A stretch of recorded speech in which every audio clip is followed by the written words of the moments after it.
He is an all-pro wide receiver. Lisa.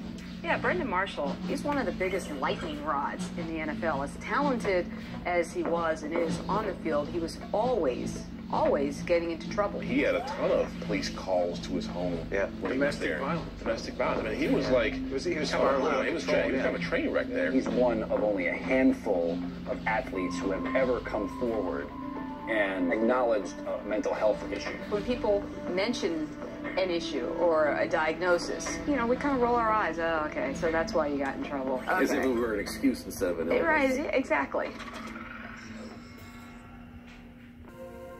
Shortly after completing his treatment program and before the start of the 2011 season, Marshall scheduled a news conference to reveal his diagnosis.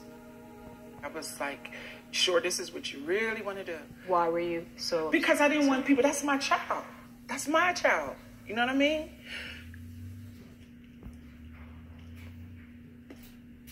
I didn't want nobody to think my baby was crazy. Because he's not. He just needed some help. For so long, I've been just trying to get help. I've been seeking help. I've been talking to doctors since I've been in the NFL, and no one's ever helped. Today, my journey begins. What kind of responses have you gotten from people who are a little skeptical?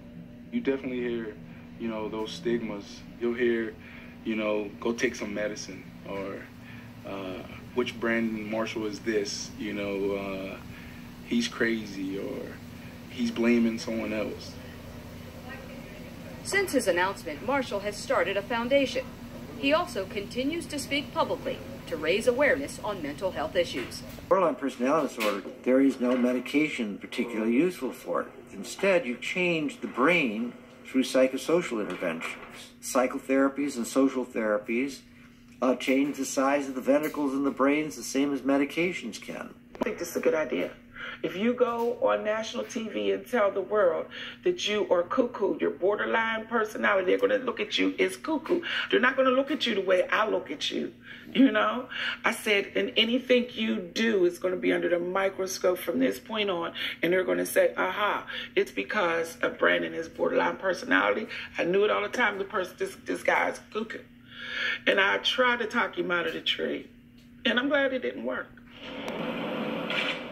As his psychiatrist, I was a little anxious about this. You know, what if he goes out and gives a public statement about borderline personality disorder, and the next day he ends up regressing into his old behaviors? It's not going to be a good picture. If he'd asked me, I would have advised him against it.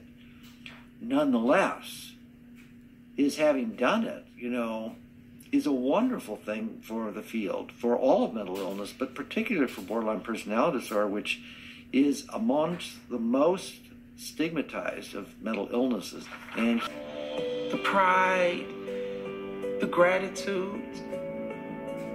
And I told Brandon the other day, you still don't even know what you've done. You have no idea what you've done and what you're doing for people. I went and got some help for my issues too. I'm proud of myself. I recently stopped smoking. I stopped drinking. So I've been doing some work on myself thanks to my son. I mean, he always said, Mommy, it's thanks to God. No, it's because of you. This is big.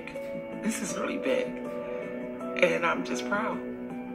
We have a whole community, 88 million of them. Lime Green, yeah! And I really believe that's my purpose in life, to bridge the gap in the mental health community. Sentence. You played a big part in springing the leak in the darkness. You realize that you helped save my life.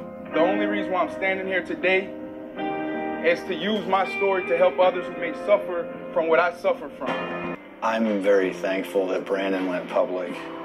We often say if it touches one life, it's worth it. It's touched Megan's life, but actually it's touched mine, and Penny, and her sister, Delaney, and all of her family. It's touched many, many, many lives. What I learned is football is my platform to fulfill my purpose. And I think this is my purpose. Got it. I remember taking a flight from Denver to Atlanta, and I had my Bible, and I guess I was trying to read it, you know, and there was this lady, she said, "Are you a Christian?" why would she ask this? Like, isn't it obvious?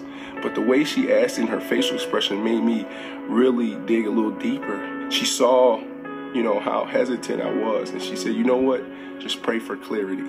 So for 4 years, I began to pray for clarity every single day.